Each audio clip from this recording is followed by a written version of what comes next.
बरसों से हम लोग नाम जप रहे हैं, लेकिन सही तरीका नाम जपने का कुछ लोग ही जानते हैं।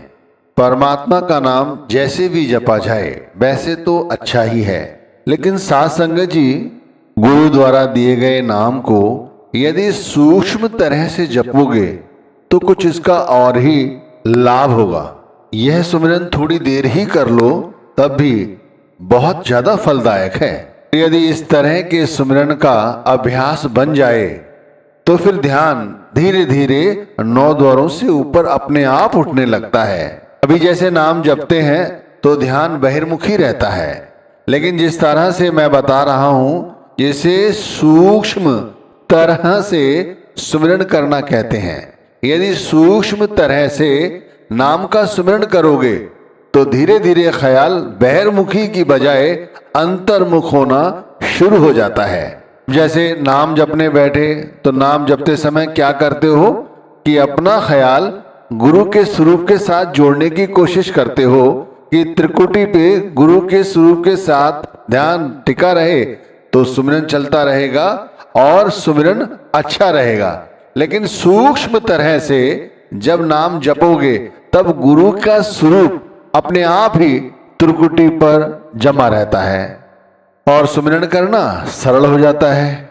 सूक्ष्म कहने का तात्पर्य है कि वह सुमिरन सर्वदा आंतरिक सुमिरन है, स्थूल जप नहीं। यानी अंतर में गुरु का स्वरूप अपने आप प्रकट हो चुका है।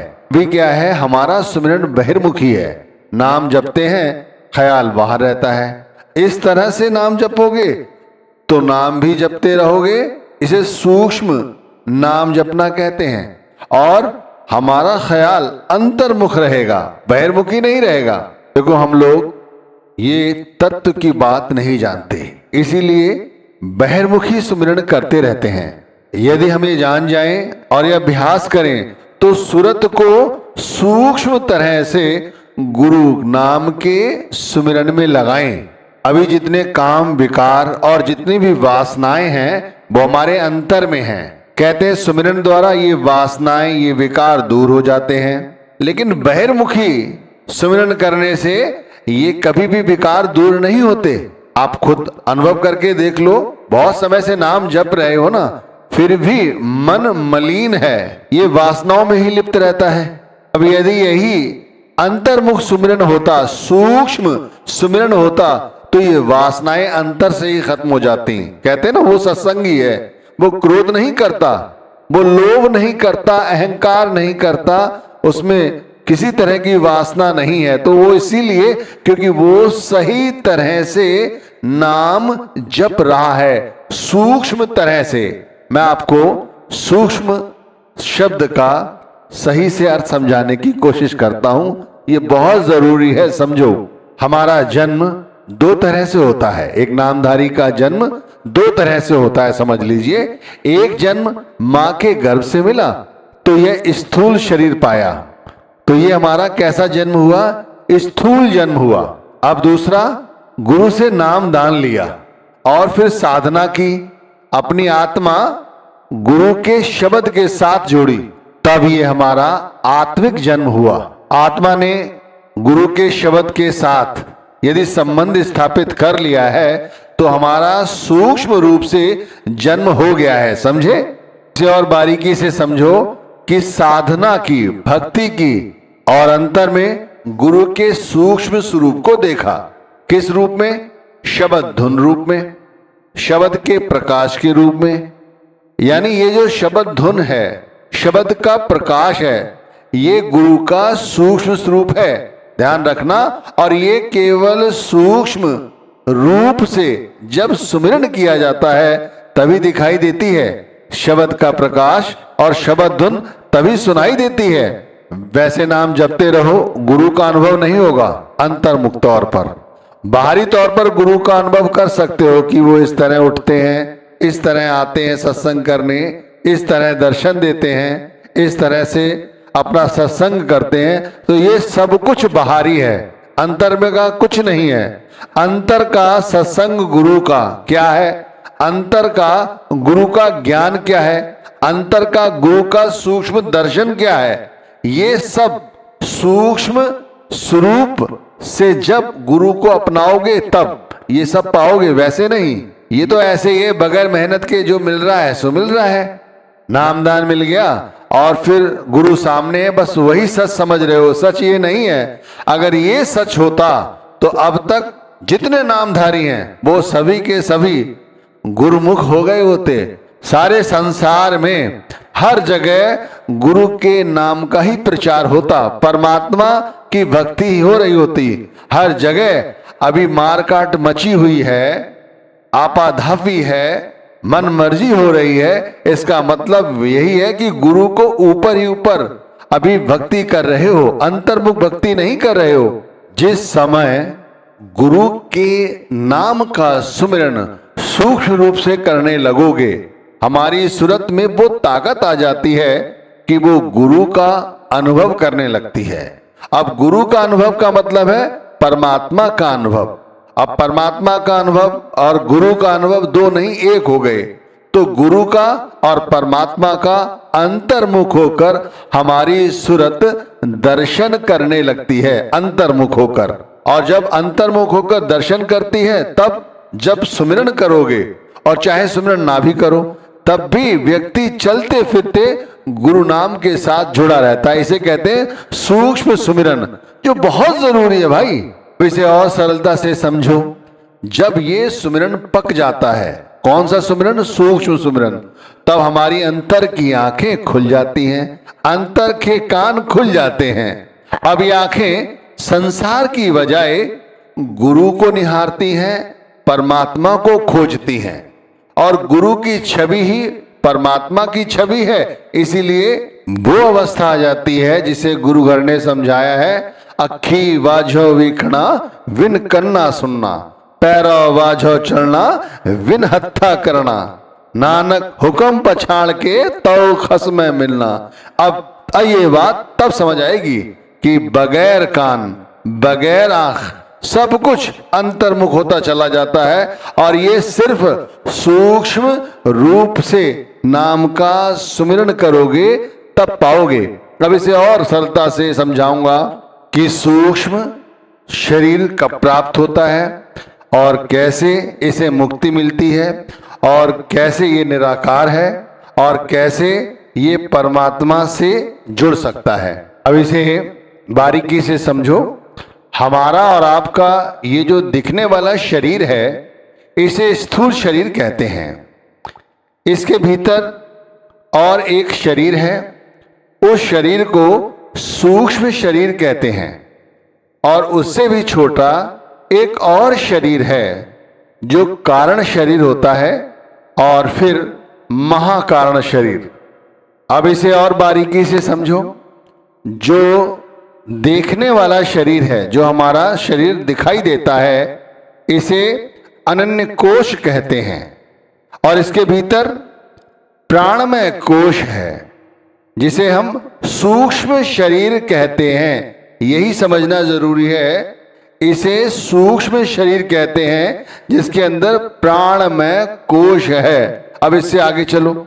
उससे आगे मनोमय कोश है, और फिर विज्ञान कोश, और फिर आनंदमय कोश। अभी इनकी व्याख्या भी समझाऊंगा आपको एक एक करके। अब ये कैसे प्राप्त होता है, पहले ये समझ लो कि सूक्ष्म शरीर चित्त, बुद्धि, अहंकार और मनन द्वारा जन्म लेता है, इसीलिए ये अदृश्य होता है। ये स्थूल शरीर दिखाई देता है, पर सूक्ष्म शरीर दिखाई नहीं देता। देखो, स्थूल शरीर नष्ट हो जाता है, लेकिन सूक्ष्म शरीर कभी नष्ट नहीं होता। इसीलिए ये हमारा जो सूक्ष्म शरीर है, ये पुनर्जन्म के कारण है, पुनर्जन्म के कारण। सूक्ष्म शरीर को ज्योति तत्व भी कहते हैं। क्यों कहते हैं? क्योंकि सूक्ष्म शरीर अग्नि तत्व के कारण है, इसीलिए यह सूक्ष्म शरीर निराकार होता है। निराकार, परमात्मा निराकार सुना है ना, लेकिन कभी यह अनुभव नहीं किया होगा कि हमारे शरीर के अंदर एक सूक्ष्म शरीर है, कारण शरीर है, वो भी निराकार है। ये आत्मा को सृष्टि के आरंभ में ही प्राप्त होता है, और सृष्टि के अंत तक रहता है। अब ये तो सुना है कि परमात्मा सृष्टि से पहले था, लेकिन कभी अपने विषय में नहीं सोचा होगा कि ये जो सूक्ष्म शरीर है हमारा, ये आत्मा को सृष्टि के आरंभ में ही प्राप्त होता है और सृष्टि के अंत तक रहता है। यानी ये बिल्कुल दिमाग से निकाल दो कि हम कभी मरेंगे। हमारा ये सूक्ष्म शरीर जब तक सृष्टि है तब तक रहेगी, लेकिन यदि मोक्ष मिल जाए तब ये सूक्ष्म शरीर हमेशा के लिए मुक्त हो जाता है। तो ये जो नामदान लिया हुआ है ना, ये कहते हैं मोक्ष प्राप्त करने के लिए हमें मोक्ष मिल जाए, तो मोक्ष मिल गया तब ये जो सूक्ष्म शरीर है तब निवृत्ति प्राप्त करेगा। ऐसे नहीं नामदान लिया है, लोग समझते हैं नामदान लेने का मतलब काम धंधा बढ़ जाए, गुरु में चित्त लगा रहे। अरे नहीं भाई, ये जो सूक्ष्म शरीर है इससे सदा के लिए हमें निवृत्ति मिल जाए, मोक्ष मिल जाए। जब मोक्ष मिल जाएगा तब 84 की योनियां जो हैं हमें इसमें नहीं भटकना पड़ेगा। इसीलिए कहते हैं सूक्ष्म शरीर से जिस समय आत्मा अलग हो जाती है उसे मोक्ष मिल जाता है। अब इस मोक्ष के लिए ही, सूक्ष्म शरीर से मुक्त होने के लिए ही यह स्थूल शरीर मिला है, मनुष्य जन्म मिला है। ये समझिए, मोक्ष के लिए मिला है। ये सूक्ष्म जो हमारा स्वरूप है, इससे मुक्त होने के लिए मनुष्य जन्म मिला है। लोग कहते हैं जीवन का उद्देश्य क्या है, उन्हें पता ही नहीं। अरे भक्ति करना है तो भक्ति करना क्यों है? भक्ति करना इसलिए जरूरी है कि हमें मोक्ष चाहिए। अगर मोक्ष नहीं मिला तो सूक्ष्म रूप से हमारी आत्मा इस संसार में विचरती रहेगी, क्योंकि वो अजन्मा है, मरी ही नहीं।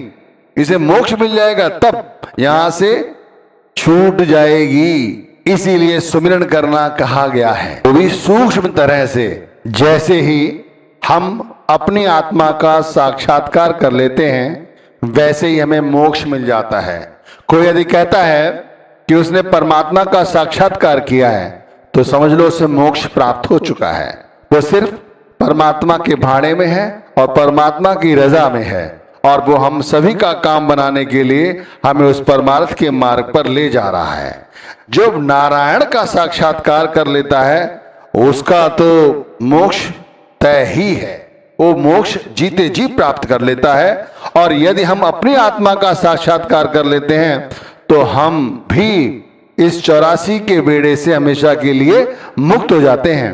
परमात्मा का नाम जैसे भी जपा जाए वो अच्छा है, लेकिन सूक्ष्म रूप से नाम को जपो। सूक्ष्म तरह से नाम को जपोगे तब अपना ही साक्षात्कार करोगे एक दिन। जिस दिन अपना आत्म साक्षात्कार हो गया, यानी अपनी आत्मा का जिस दिन दर्शन हो गया, उस दिन यहां से मुक्ति मिल जाएगी। इसे और सरलता से समझो, एक सागर है जिसमें बहुत सारा नीर है, उसमें से आपने एक लोटा नीर भरा, जल भरा, अब वो सागर से अलग हो गया, अब वो सागर का हिस्सा नहीं है। इसी तरह जब हम सूक्ष्म रूप से अपना आत्म साक्षात्कार कर लेते हैं तब हम इस 84 का हिस्सा नहीं रहते। अब दुनिया की माया कितनी प्रबल है, इसीलिए अभी हम उसकी चकाचौंध से या संसार की माया में ही उलझे रहते हैं, क्योंकि गुरु को ऊपर ही ऊपर जपते हैं, गुरु की भक्ति ऊपर ही ऊपर करते हैं।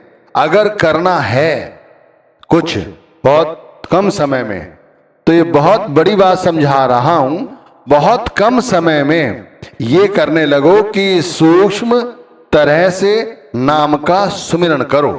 सूक्ष्म तरह से नाम का सुमिरन है कि अंतर में जब भी सुमिरन करने बैठो, अपनी बैठक पे बैठो, तो ये अनुभव करो कि पूरा का पूरा गुरु जो बाहर स्थूल रूप से दिखाई देता है गुरु, वो पूरा का पूरा गुरु शरीर में समाया हुआ है। ये शरीर उनका है, ये शरीर उनका है। इस तरह से नाम जपो कि वो एक पल के लिए भी हमसे दूर नहीं है। अंतर में गुरु स्वयं उतर चुके हैं और इस तरह से ध्यान बहिर्मुखी होने से बचेगा। अब ये तो वो समय हुआ जब बैठकर नाम जपते हो। मैं कहता हूं इसी तरह अनुभव करो, गाड़ी चला रहे हो, मोटरसाइकिल चला रहे हो, बस में कहीं जा रहे हो, रिक्शे में कहीं बैठे हो, ऑफिस में काम कर रहे हो, चलते फिर